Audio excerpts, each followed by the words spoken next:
محترم ناظرین، السلام علیکم ورحمۃ اللہ وبرکاتہ۔ ناظرین، آج ہم جس حوالے سے گفتگو کرنے جا رہے ہیں اس کا موضوع ہے بزرگوں کی نظر۔ حضرت بایزید کے پڑوس میں ایک آتش پرست رہتا تھا۔ اس کا ایک دودھ پیتا بچہ بھی تھا جو رات کی تاریک میں روتا رہتا تھا۔ اس کے باپ کے پاس اتنے بھی پیسے نہ تھے کہ وہ چراغ کو جلا سکے۔ ایک رات وہ بچہ بہت زیادہ رونے لگا۔ حضرت بایزید اٹھے اور اپنا چراغ لے کر اس آتش پرست کے گھر چھوڑ آئے۔ وہ بچہ چپ ہو گیا۔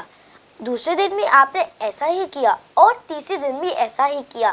وہ آتش پرست آپ کے اس سلوک کو دیکھ کر بڑا ہی متاثر ہوا اور اپنی بیوی سے کہنے لگا کہ حضرت بایزید کا چراغ ہمارے گھر تک پہنچا ہے تو اب ہمیں زیب نہیں دیتا کہ ہم کفر کی تاریک میں بھٹکے رہے، لہٰذا اٹھو، دونوں مسلمان ہو جاتے ہیں۔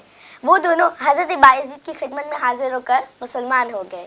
ناظرین، اس واقعے میں ہمیں یہ معلوم ہوتا ہے کہ حضرت بایزید بسطامی نے بہت ہی چھوٹا سا عمل کیا کہ چراغ ان کے گھر تک پہنچوا دیا، لیکن آپ کی محبت اور آپ کے اخلاق سے پورا کا پورا گھرانہ مسلمان ہو گیا۔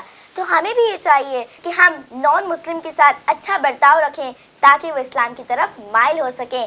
اللہ تعالیٰ سے دعا ہے کہ ہمیں ہمارے اخلاق کو اچھا رکھنے کی توفیق عطا فرمائے۔ آمین بجاہ نبی الامین وصلی اللہ تعالیٰ علیہ وآلہ وسلم۔ خلق السحاب وخلق الماء خلق الشمس في الفضاء سبحان خالق الحياة